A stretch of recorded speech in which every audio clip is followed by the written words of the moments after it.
Marcus Thorne was not supposed to be on Flight 142.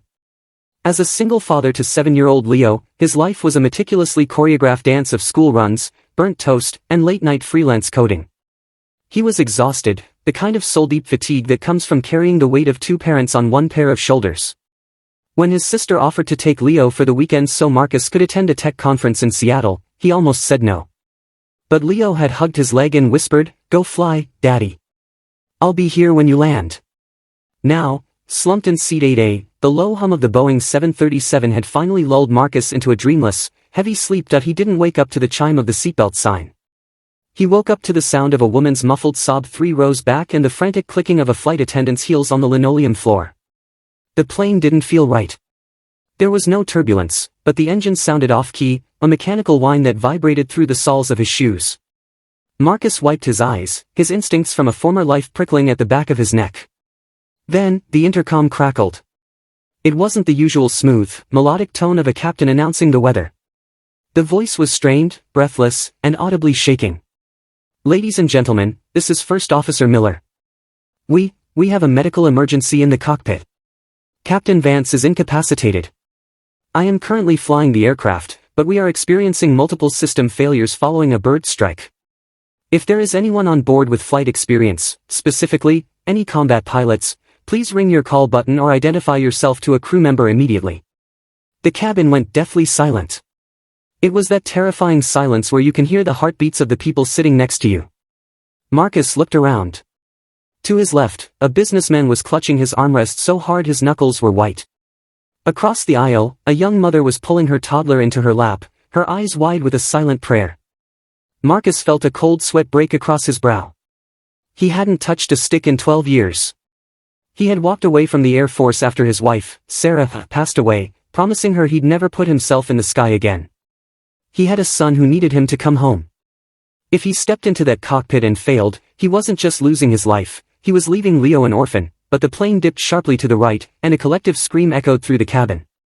Marcus saw the flight attendant, a young woman named Sarah who had smiled at him during boarding, looking paralyzed with fear. She was looking for a hero, and the cabin was full of terrified civilians. Marcus unbuckled his seatbelt. The click sounded like a gunshot in the quiet. He stood up, his tall frame steady despite the tilt of the floor. "I'm Marcus Thorne," he said, his voice low but carrying a weight of authority he hadn't used in a decade. "I flew F-15s in the Gulf. Get me to the front." The walk to the cockpit felt like a mile. Passengers stared at him, some with hope, others with the desperate scrutiny of people looking at a man who held their lives in his hands. When the door opened, the scene was chaos. The captain was slumped over the controls, being pulled back by a frantic flight attendant. First Officer Miller, a man in his late 20s who looked like he was about to vomit, was fighting the yoke. Smoke was curling from the overhead panel. "He's out," Miller yelled over the roar of the wind. "I can't get the hydraulics to respond, and the electronics are flickering. I've never seen a bird strike take out both the primary and backup sensors like this."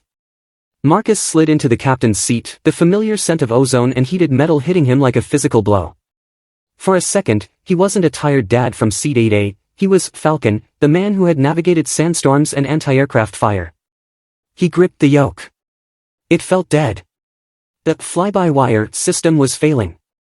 He looked at the horizon, they were losing altitude fast, and the jagged peaks of the Cascades were rising to meet them. "Miller, look at me," Marcus commanded. The younger man turned, his eyes glazed. "Forget the manual. We're flying this on instinct now. I need you to be my eyes on the manual overrides.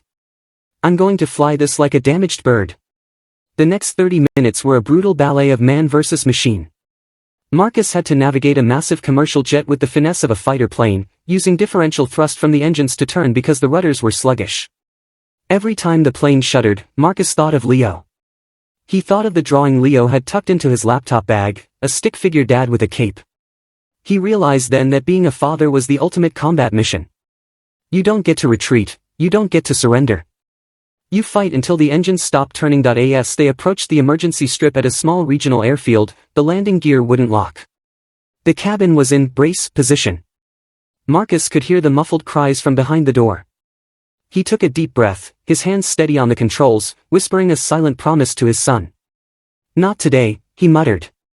He flared the nose at the last possible second, the tires screaming as they hit the tarmac. The plane bucked and swayed, skidding toward the grass, but Marcus held it, wrestling the giant metal beast into submission until, finally, it groaned to a complete, shuddering halt. Silence returned, followed by a roar of cheering from the cabin that could be heard even through the cockpit door. Marcus sat back, his chest heaving, his hands finally shaking.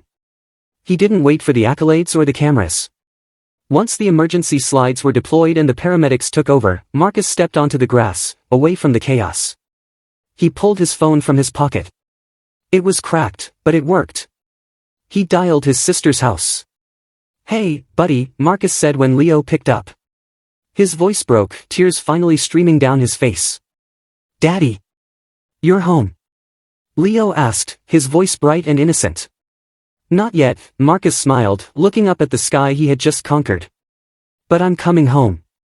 "And Leo? Your dad is a lot stronger than he looks."